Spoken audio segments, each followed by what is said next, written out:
see, are we recording? Yes, we are now live. So, Okay.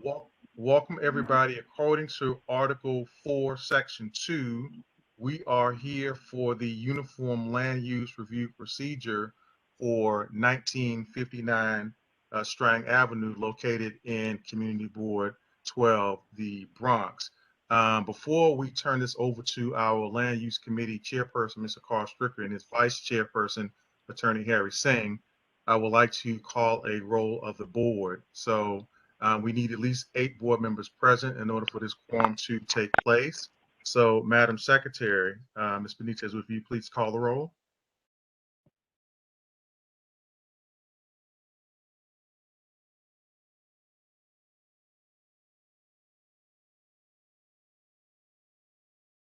Are you there, Judy?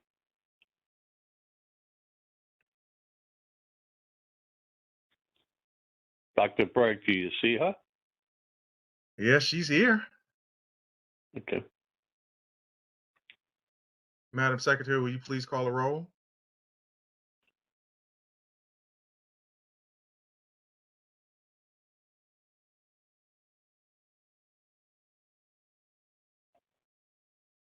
Okay, so in order to expedite this, let me go ahead and just go ahead and call the roll as I see it in front of me.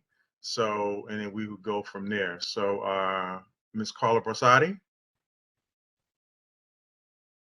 Okay, I thought you said. She's here. Oh, yeah, she's here. Mr. John Isaac. Present. Mr. Alfredo Figueroa. Yeah. Attorney Harry Singh. I'm here. Mrs. Joan Claude.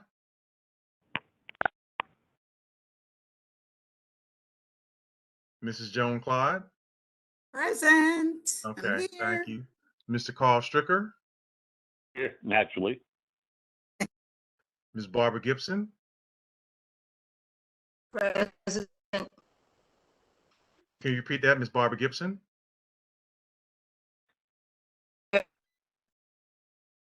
Okay, you're coming in choppy. Mrs. Denise Bond. Present. That was Mrs. Bond, correct? Yes. Okay. Ms. Tolene Dickerson. Good evening, family. Here. Mrs. Judith Benitez. Okay. So we do have a quorum. So we're going to turn this over to the Land Use Committee Chair, Mr. Carl Stricker. The floor is yours, sir. Okay, thank you very much. We're having the time is now 19:05, and on the, I forget what the date is, but non-relevant. We're here to hold a public hearing on the property located on Strang Avenue at the intersection of Baychester Avenue. The Land Use Committee has held 3 meetings with the developers. And at the last meeting, the committee approved the request of the developers. That's why we're having a Land Use Committee meeting, a land use hearing tonight. Now, I would ask the developers just to give a quick rundown on what's happening there. Are they here? We are here. My name is Eric Palatnik. How are you? Fine, yeah. Please just give us a quick rundown on what you plan on doing there and what's Sure. going in on the site. It's a corner lot, as many of you know. It's been a diner. Probably I was never at the diner, but I'm sure many people who are old timers in the neighborhood have been there. It's zoned residentially all these years, even though it's been used commercially, and it's been used as a diner under a variance from the Board of Standards and Appeals. But what we're asking to do is for a rezoning to put a commercial overlay so that the commercial use can continue, and to knock down the existing building and to build a 1-story commercial building with about 3,600 square feet of floor area with 12 parking spaces. And half of the 1-story building is going to be a Bank of America. We hope they've issued a letter of intent and they desire to occupy the space if this gets approved, half of it. And it will not have a drive-through. It'll just be a walk-up bank, a small bank. And the remainder of it is still available for tenancy. And actually, already we person I think who saw us at the community board a couple weeks ago, and she reached out to us yesterday, and we put her request over to ownership. So we're still looking for the second tenancy, and that's the gist of the application. Thank you very much. And what I will do, I will take any questions from the board, if there is any. Dr. Burke, do you see anybody raising their hand? No, sir. Actually, there's one. So what I would like to do in this case, Mr. Stricker, is I would actually like the first vice chair of your committee to facilitate questions. So I do see one question. So Attorney Singh, if you would facilitate answering the questions that you see online, could you do it for me, sir? Yeah, sure. All So right, thank you. before we get to those questions, if there are any, I haven't checked yet. I don't believe there are any. I think Alfredo Figueroa has his hand up. Good evening, everybody, and good evening, Mr. Eric.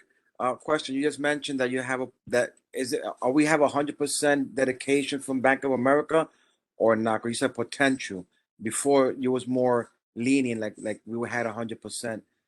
But we don't. One thing we don't want is to have that building rezoned and the space be empty or another smoke shop. Because I think I was very clear. We don't want no small smoke shops in this area.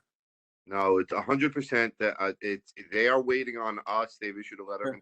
It's just not finalized because we don't have. It's a chicken and egg thing. And also, owner, is a New York City boy made good. His name is Jeff Sutton, who's one of the largest property owners now, I think, in the country actually. But he started working in at a Marshalls, I think, in Brooklyn or in the Bronx years and years and years ago. He takes a great pride in the spaces, and he's not going to fill it with the substandard space of the ilk that you just mentioned a moment ago.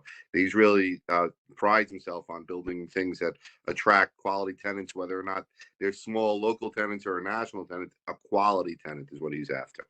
So and I don't think you have to worry here that it's going to fill with, as they say in Yiddish, schlock. You're not going to get that kind of what I think is what you don't want to see there. Exactly. I think you could be very comfortable in that with them. Thank you, Eric. Thank you, guys. Thank you. Any more questions? Harry, we have. I don't see any hands raised. We have any community people here? Not that I recognize. Okay, so I guess we could take a vote on it. So I make a motion that we vote to approve the developer's request for a zoning change, which will put a commercial overlay on this existing residential zoning. I Have a second the second? motion. Okay, all in favor? Before I have some unreadiness, Mr. Chairman. So let me ask a question, and this is more in parliamentary procedure. So the committee has already met and approved it. So this is just a public hearing component so that we can hear from the public. So parliamentary wise, I don't think that we need to take a vote because the vote that you've already taken is going to the general board this coming Thursday. Now you can correct me if I'm wrong, but I think that's how it works. That can work since we had no community input. Yes, that could work. Usually we have somebody coming from the community, but since nobody showed up to in opposition, we can let the land use committee's vote stand as it was and present it to the full board this coming Thursday. So we're good. If there's no other questions, we could close the meeting. Do we hear a motion to close the meeting? I make a Okay, well, motion. I guess that's yes. Is there a motion from anybody from the land use committee, Carla or Mrs. Bond? Yeah, I was going to make the motion. Okay. I make the motion. I second. Okay. Carla. Okay, all in favor? Aye. Aye. Aye. Aye. Thank you. This is, the time is 19:12. So we're closing the public hearing on the land use issue at Strang and Baychester. Thank everybody for attending tonight. I wish all our meetings went this fast. Yes. But, you know, I want to thank each and every one of you folks that came out tonight in this terrible rainy night to this hearing. Thank you. Well, thank you, Mr. Stricker. So, Mr. Palatnik and Good night. everybody else, so we will bring this to the general board meeting on Thursday for the consideration of the Community Board 12's consideration for your ULEP application. Okay? Thank you for the joke on the bringing everybody out on a rainy night when we're having a Zoom call. I got the joke. Okay, everybody, thank you for coming. I appreciate your dedication. Take care. All right. Thank you, Mr. Stricker, Attorney Singh, and everybody else. George Ursula, have a good evening, okay? Right. Great evening. Good night, everybody. Bye-bye.